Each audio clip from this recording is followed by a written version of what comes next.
Jesus' confrontations with the religious leaders of his time regarding the Sabbath were not mere disagreements over technicalities. They were profound challenges to the very heart of how religious law was understood and applied. To fully grasp the significance of his actions, it's essential to delve into the historical context, the prevailing interpretations of the Sabbath, and the radical nature of Jesus' counter-interpretations. The Sabbath, rooted in the creation narrative of Genesis, was intended as a day of rest, a sacred pause in the rhythm of life, a time to acknowledge God's sovereignty and to find spiritual and physical refreshment. Over time, however, the observance of the Sabbath had become encrusted with layers of rabbinical interpretations, particularly those of the Pharisees, who sought to ensure meticulous adherence to the law. Their focus on preventing any form of work led to a complex system of prohibitions, often extending to seemingly trivial actions. This system, while intended to honor God, had, in Jesus' view, become a burdensome yoke, obscuring the original intent of the Sabbath.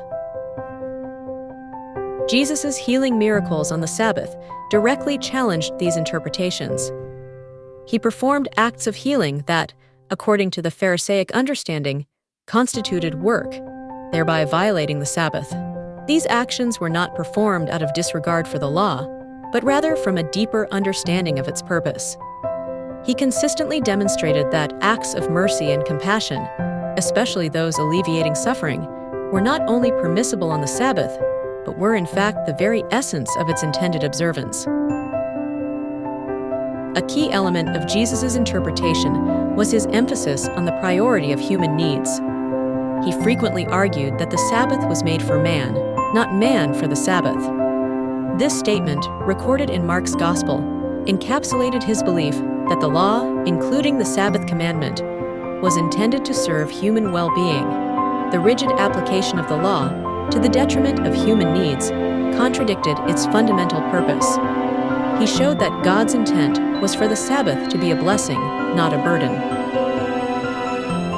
In several instances, Jesus used analogies to illustrate his point. He argued that if a person's sheep or ox fell into a pit on the Sabbath, they would not hesitate to pull it out. Similarly, he reasoned, should not a human being, created in God's image, be rescued from suffering on the Sabbath? These analogies highlighted the inherent contradiction in the Pharisaic interpretations, which prioritized the welfare of animals over that of humans. Furthermore, Jesus' healings on the Sabbath were not merely acts of compassion, they were also acts of divine authority. By performing these miracles, he demonstrated his power over sickness and infirmity, and by extension, his authority over the Sabbath itself. He claimed to be Lord of the Sabbath, a declaration that asserted his divine prerogative to interpret and apply the law. This claim was a direct challenge to the religious leaders, who considered themselves the sole custodians of the law. The reactions of the Pharisees to Jesus' Sabbath healings were often marked by anger and hostility. They saw his actions as a threat to their authority and a violation of their carefully constructed system of religious observance.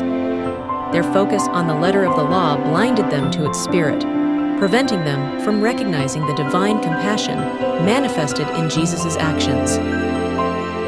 Jesus' confrontations with the Pharisees over the Sabbath were not isolated incidents. They were recurring themes in his ministry. These encounters served to highlight the fundamental differences between his understanding of the law and that of the religious leaders.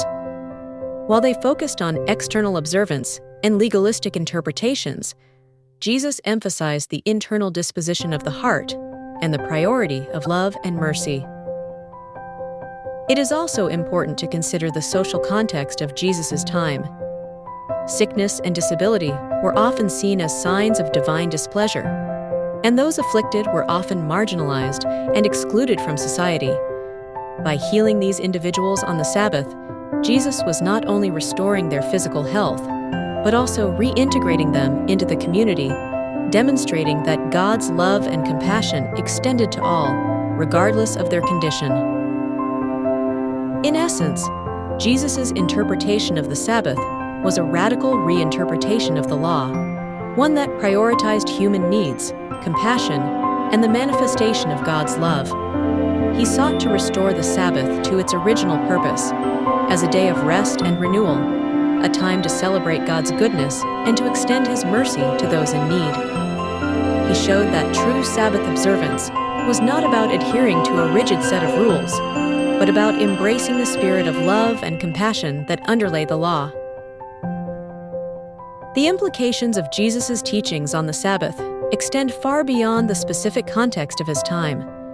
They offer a timeless reminder that religious observance should never become an end in itself, but rather a means of expressing love for God and for our fellow human beings.